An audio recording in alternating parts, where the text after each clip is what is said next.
And continuing with post-budget reactions, I am now joined by Hardeep Puri. Mr. Puri, Arnab here. How are you, sir? I'm very well. I'm always very happy to hear your vibrant and To hear my strong voice. Thank you, sir. Thank you for saying that. Thank you for saying that. This is the first budget of Modi 3.0. You know, a political question to start with. You know, Andhra, Bihar have taken away a lion's share in the budget. And that approach has been questioned.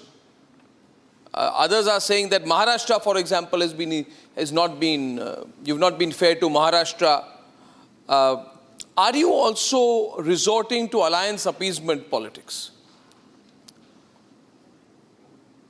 Not at all. First of all, Arnab, you know I have a claim to your affection. I would not say, I cannot agree that a lion's share has been taken away by these two states. Not correct.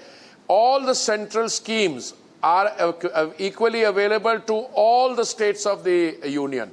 So it just so happened that there was a mention in the context of something that we are doing for the eastern states. For instance, in the eastern states, Bihar is not the only eastern state. You've got Orissa also, you've got other eastern states also. So when we talk about Purvodaya, that's it. In the case of Bihar, you are correct. There was a lot of devastation caused on account of the floods. The floods which are, you know, where the origin of the problem may lie outside the state of Bihar, in the state of, in Nepal. So there is some assistance that we have given.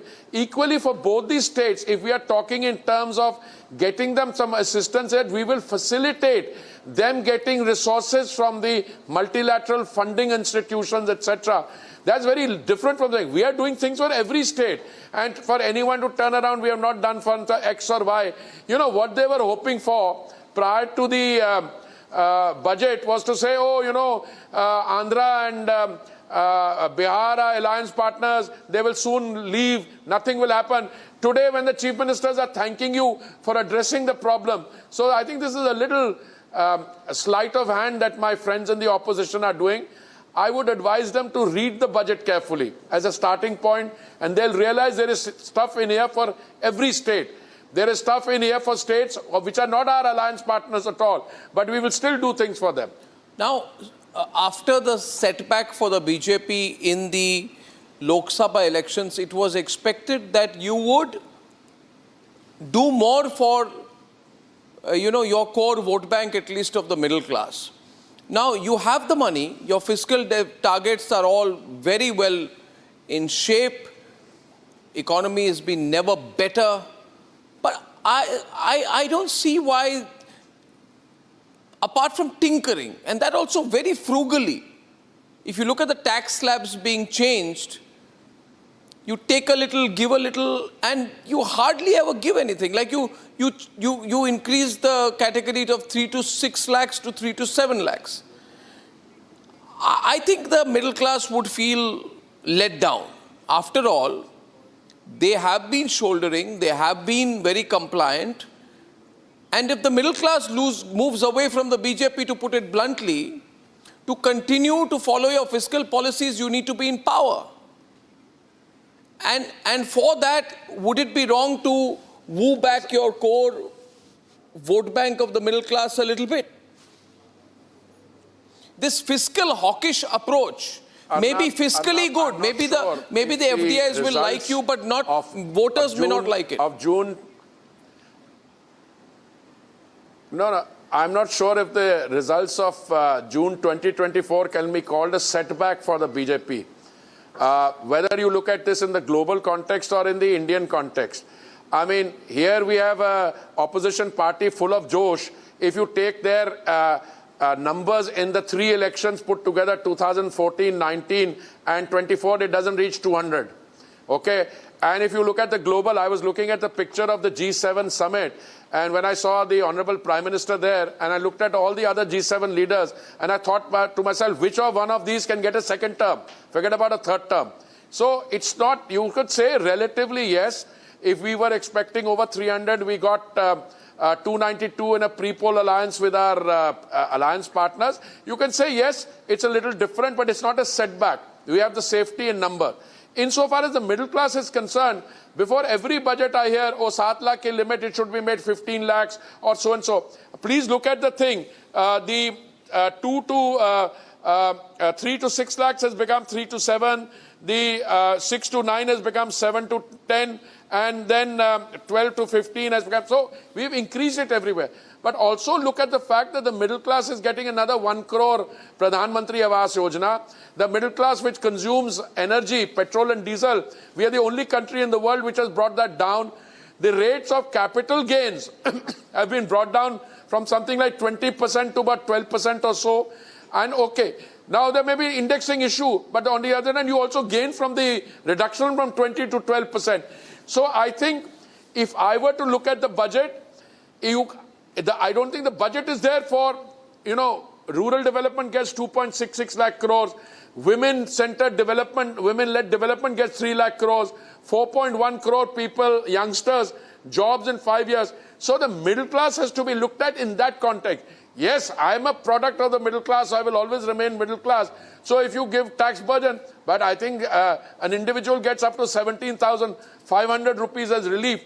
You can argue that's not more, but maybe in the coming years we'll get more relief. But Mr. Puri, you mentioned, for example, the flood-affected states, Bihar, Assam, Sikkim, Uttarakhand and Himachal, right? Only one of these is an opposition-ruled state. And that will be questioned as to whether the political and economic rationale behind the policy decision is political. Why, for example, is this relief package not extended to equally flood-prone states like Kerala, like Tamil Nadu, or Karnataka? If you have to look at flood-affected states, I am not in a position to say where floods will come from or not come. We are looking at eastern states here, and you're looking at Himachal also, you're looking at others. So I don't think that argument can be stretched. If you have to look for arguments which the opposition will make, I'll help you make those arguments. No, I'm not saying that. I'm saying that. We didn't get this. I'm saying that. I'm saying you have a big election coming up. The Congress party came to power on the back of economic profligacy between UPA 1 and UPA 2. I'm not saying you should be economically profligate, but I would have expected the politician to come up and say that Jharkhand, Haryana, Maharashtra do matter. So, are you taking this fiscal hawkishness a bit too Haryana far? and Maharashtra matter, we should give a special sop to them because they're coming for election. No, I'm not saying. I'm saying that has been the trend. Don't you need to win the election?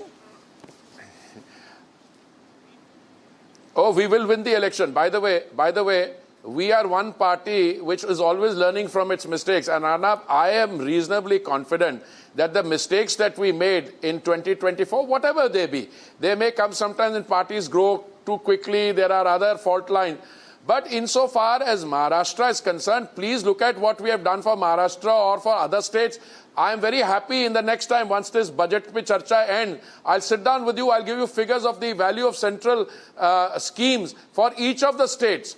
And it's just that some of this has been mentioned now in the context. And if Mr. Rahul Gandhi is picking on it, ask him, was he or was he not a signatory, his party is signatory to the States Reorganization Act of 2012. They were obliged to do certain things. Some of those things are happening in that context. When there are floods in Bihar and there is a problem which arises outside Bihar and it's in Nepal, we'll help them. Equally, we'll help these two states not by providing money, but to helping them access funds from multilateral financial institutions. So I think all in all, it's a very positive budget. And if you don't have a budget like this, and if you go for economic profligacy, then you cannot hold your own for foreign direct investment at a time of global uncertainty and turbulence. Well, Mr. Puri, thank you very much for taking all those questions, contrary and contrary.